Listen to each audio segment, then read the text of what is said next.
Hello. Yes, आप live हैं हमारे शो सच्चाई का सामना में। आपका नाम बताइए और आप कहां से कॉल कर रहे हैं?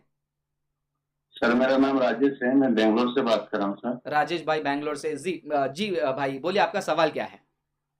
मेरा सवाल है सर, जो फर्स्ट कुरिन्थियों 14 अध्याय का दूसरा वचन की ओर है सर।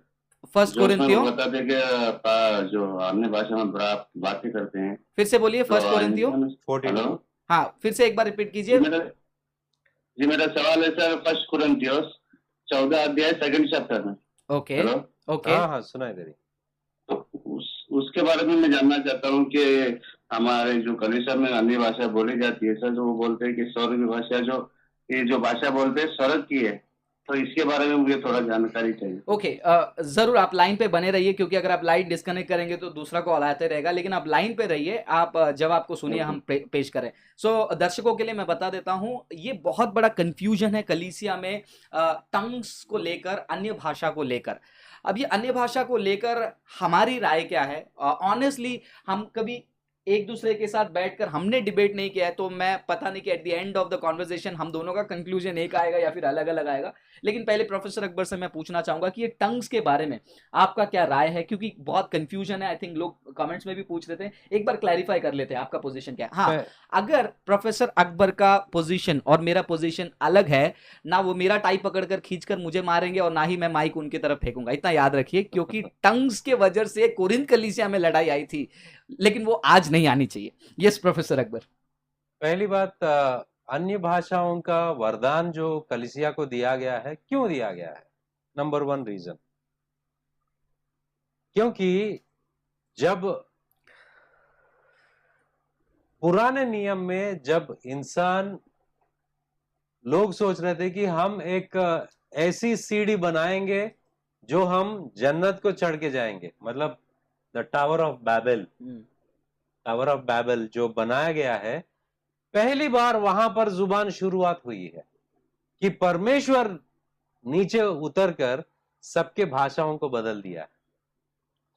उस वक्त भाषाओं को बदल दिया, एक जन जो बोल रहा था दूसरे वाले को समझ में नहीं आया।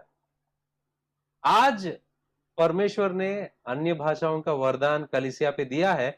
जब ये दूसरे वाले के भाषा में बोलेंगे तो वो समझेंगे। जब यीशु मसीह कहते हैं कि तुम मेरे लिए पवित्र आत्मा के लिए रुको, आपको पवित्र आत्मा का वरदान मिलेगा। जो वहां रुके थे चेलों के ऊपर पवित्र आत्मा आया और वो अन्य भाषा में बोलने लगे। जब वो अन्य भाषा में बोलने लगे, लोग वहां पर सारे दुनिया से, यरूशलेम में जो आए थे, वो उन लोगों ने इनकी ये इज़राइल के लोग होकर हमारी जुबान कैसे बोल रहे हैं, ये तो अनपढ़ भी है, इनको हमारी जुबान कैसे आती है। और उन्होंने जब उनकी भाषा में सुसमाचार को सुना, उनको लगा कि ये परमेश्वर के अलावा कुछ और नहीं, और उन्होंने अपने आप उस सुसमाचार को माना, और उस दिन काफी लोग यीशु मसीह में आए हैं। दूसरी बात, पौलुस कहते हैं कि ये एक चिन्ह है जो नहीं मानता है उसके लिए, अविश्वासियों के लिए। अविश्वासी के लिए एक चिन्ह है कि मुझे भाषा ना आने के बावजूद मैं पवित्र आत्मा के जरिए उनकी भाषा में मैं बात कर रहा हूं और वो सुसमाचार प्रचार कर रहा हूं। ये दूसरी बात है। और अगर हम कुरिन्थियों की पत्री 12 अध्याय, जैसे कि आपने पढ़ा है 14 अध्याय दूसरा वचन, और आगे जाके पढ़ते हैं कि पौलुस कहता है कि मैं चाहता हूं कि आप सब लोग अन्य भाषा में बोलो, मगर अगर कलीसिया की उन्नति तुम चाहते हो तो उस भाषाओं का इंटरप्रिटेशन, भाषांतर, अनुवाद। अनुवाद करने वाला वहां पर होना चाहिए। अगर वहां पर नहीं है तो यही अच्छा है आपके लिए कि आपके मन में आप प्रार्थना करो। तो इन बातों को नजर रखते हुए अन्य भाषा जो है वो एक वरदान है, पवित्र आत्मा का वरदान है, ये खुद की वरदान नहीं है। यस। दूसरी बात, अन्य भाषाओं में बात करने के लिए तुमको पवित्र आत्मा की सहायता चाहिए। आजकल काफी लोग शरीर में अन्य भाषा बात करते हैं और उनको लगता है कि वो अन्य भाषा बात कर एक्चुअली रहे में हैं, वो कॉपी करते हैं, जो कॉपी सामने माइक करते में हैं, बोला जाता है, तीन चार शब्द को कॉपी उसी कर को लेते हैं। रिपीट करते हैं। और काफी लोग ये सोचते हैं कि वो पवित्र आत्मा से बात कर रहे हैं। एक बात याद रखो, अन्य भाषा बात करनी हो या कभी भी हो, पवित्र आत्मा के जरिए ही तुम बात कर सकते हो। अगर तुम्हारी जुबान को कैसे भी मोड़ दिए, वो अन्य भाषा नहीं हो सकता है। भाषा क्यों बोलते हैं कि ये किसी ना किसी को समझ में आने वाली बात है। यस, तो इस बात को ध्यान रखो। भाषा, अन्य भाषाओं के बारे में बहुत ही केयरफुल रहना है। कुछ भी तुम मुंह से बोलोगे वो अन्य भाषा नहीं होता है, उसका एक मकसद होता है। इसीलिए पवित्र आत्मा ने दिया है, बेवजह बेमकसद कुछ नहीं होता है। यस। सो मेरा रिस्पांस जो है भाई, मैं क्विकली पेश करना चाहूंगा, क्योंकि मैं नहीं चाहूंगा कि कॉल ज्यादा बड़ा रहे। प्रोफेसर अकबर ने जो है अपना पोजीशन शेयर किया। मेरा पोजीशन शेयर करने से पहले कुछ बातों को मैं क्लैरिफाई करना चाहूंगा। नंबर 1, अन्य भाषा बोलने से आप स्वर्ग नहीं जाने वाले, और अन्य भाषा नहीं बोलने से आप नर्क नहीं जाने वाले। इतना याद रखिए। अन्य भाषा आपके उद्धार से जुड़ा हुआ नहीं है। जैसे प्रोफेसर अकबर ने कहा, ये एक चिन्ह भी है और एक वरदान भी है। और पवित्र आत्मा का ये वरदान कुछ लोगों को मिलता है और कुछ लोगों को नहीं मिलता है। जिनको क्योंकि मिला है, वहां पर एक जगह पौलुस भी कहते हैं, क्या सब लोग अन्य भाषा में बात जी करते हैं? जी, और जितने लोगों को ये वरदान मिला है वो दूसरे को तुच्छ ना समझे। क्योंकि आज कैरिस्मेटिक कलीसियाओं में, मैं किसी ग्रुप का नाम लेना नहीं चाहूंगा, लेकिन कैरिस्मेटिक एक जनरल वर्ड है, लेकिन ये कलीसियाओं में ऐसा कहा जाता है। मैं खुद इस चीजों से गुजर चुका हूं, जहां पर मुझे कहा गया है, जब तक तुम अन्य भाषा बात नहीं करते हो तब तक तुमको पवित्र आत्मा नहीं मिला है। दिस इज कंप्लीटली नॉनसेंस और अनबिब्लिकल। मैं ओपनली आपको कहूंगा कि यदि कोई कहता है कि पवित्र आत्मा का चिन्ह अगर अन्य भाषा है, ही इज अ लायर, वो झूठा है, उसको बाइबल का ज्ञान नहीं है। दूसरी बात, पवित्र आत्मा का चिन्ह आपकी जिंदगी बदलती है। आपका उद्धार का जो है चिन्ह, आपको बपतिस्मा लेना है, और पवित्र आत्मा खुद मोहर है आपके उद्धार के लिए। तो ये पॉइंट को हमको पहले ही साफ कर देना है माइंड से। अब मैं रिस्पॉन्स पे आता हूं। अब ये जो अन्य भाषा है या फिर जितने भी गिफ्ट्स हैं, इसके दो व्यूज हैं। एक है सेसेशनिज्म, जिसमें लोग कहते हैं कि सारी चीजें सीज हो गई हैं, या फिर उन प्रेरितों के दिनों के साथ साथ जो है भविष्यवाणी, दर्शन देखना, अन्य भाषा सब समाप्त हो गया है। एक व्यू है जो मानते हैं कंटिन्यूएशन, थोड़ा सा टंग ट्विस्टर है, कंटिन्यू होता है ऐसा वो कहते हैं।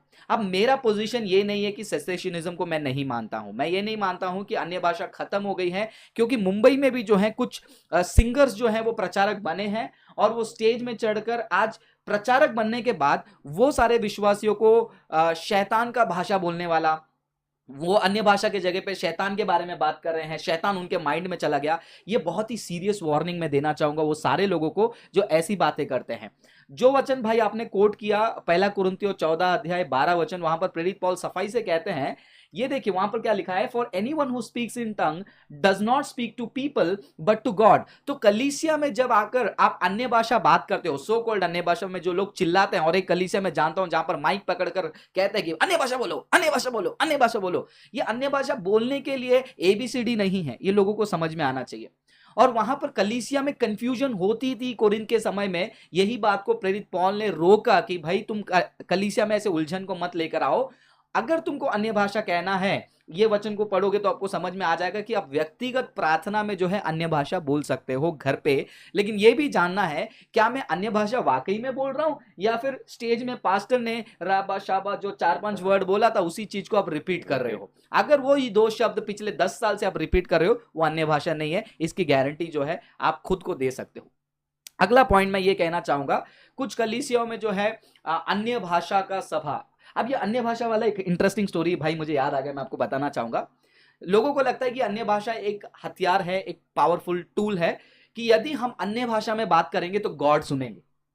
लोग कहते हैं कि आप कुछ चाहिए आपको तो 10-15 मिनट जो है अन्य भाषा में बात कीजिए। मैंने ये सेवकों को बोलते हुए सुना है, इनकरेज करते हुए सुना है कि आप अन्य भाषा में प्रार्थना करो, अन्य भाषा में प्रार्थना करोगे तो मिलेगा। तो एक लेडी ने इस बात को सीरियसली ले लिया।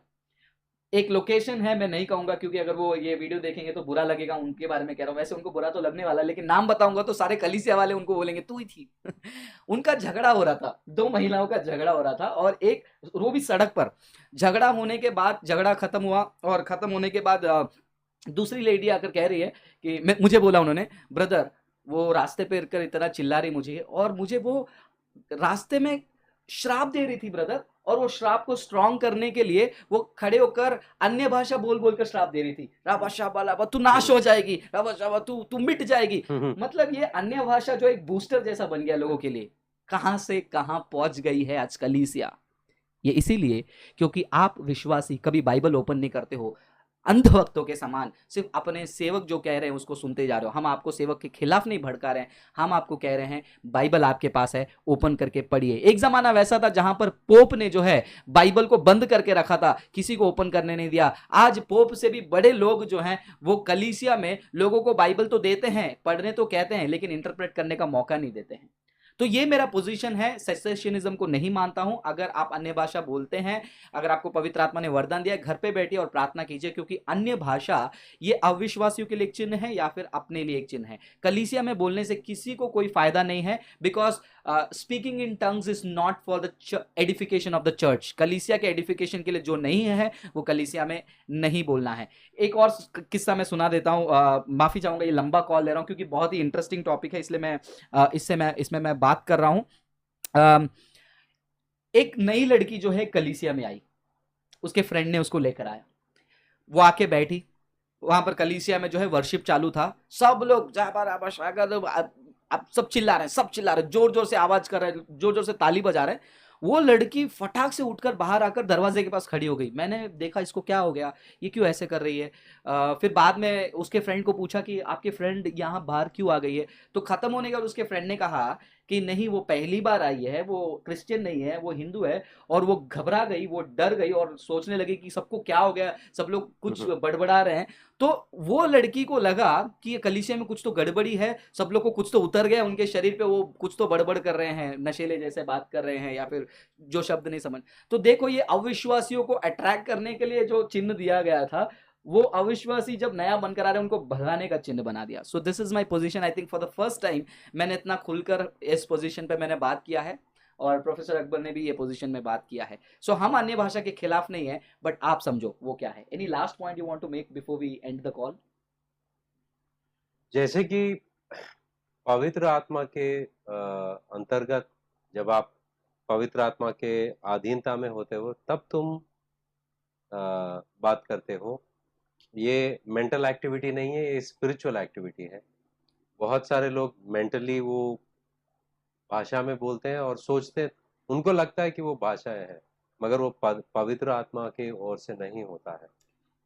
तो इस बात को ध्यान रखो कि हर चीज के लिए पवित्र आत्मा अगर तुमको बोलने के लिए कहते हैं तभी बोलना, अगर नहीं तो चुप बैठना अच्छा है। यस, धन्यवाद भाई कॉल करने के लिए, बहुत बढ़िया सवाल है। Thank you.